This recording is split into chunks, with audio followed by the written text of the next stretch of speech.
Once Human throws you into a strange post-apocalyptic world, and it's your job to figure out how to survive, but you don't need to do it alone.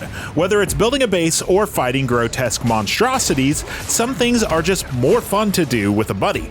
But in order to do that, you need to be in the same world on the same server. So, how do you do that? If you already have characters, how do you change servers?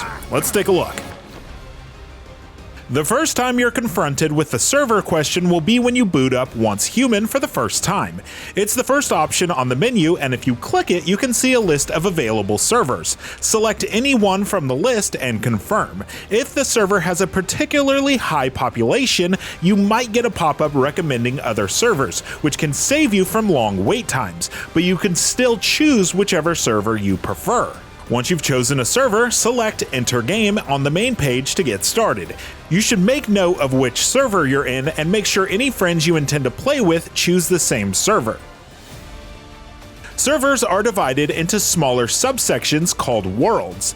They are functionally the same. It mostly serves to divide the population into smaller chunks so that way you're not running into other players and whatever structures they make too often.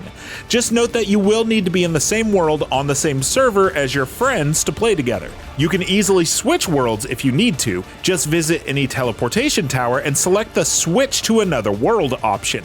This will bring up a list of worlds, pick the one you plan to meet up in, and presto, you got a shared world. Any structures that you've built will still be in whichever world you built them in, so you might want to consider dismantling them first and rebuilding them on the new server, but that's up to you. Moving from one world to another is easy, but what if you need to change servers entirely? Well, you can, sort of. Anytime you are at the Start menu, you can select a different server, even if you already have a character. If your person is in server 1 and your friend is on server 23, you can select that server and jump in. The caveat, however, is that your character isn't coming with you. Characters cannot change servers, so if you want to play with a friend that's not on the same server as you, one of you will need to start from scratch. That's why we strongly recommend chatting with your friends first to find out which server everyone should play on. And that's it for changing worlds and servers on Once Human. Thanks for watching. Be sure to let us know what you think of Once Human so far in the comments, and of course for everything else video games, stick with IGN.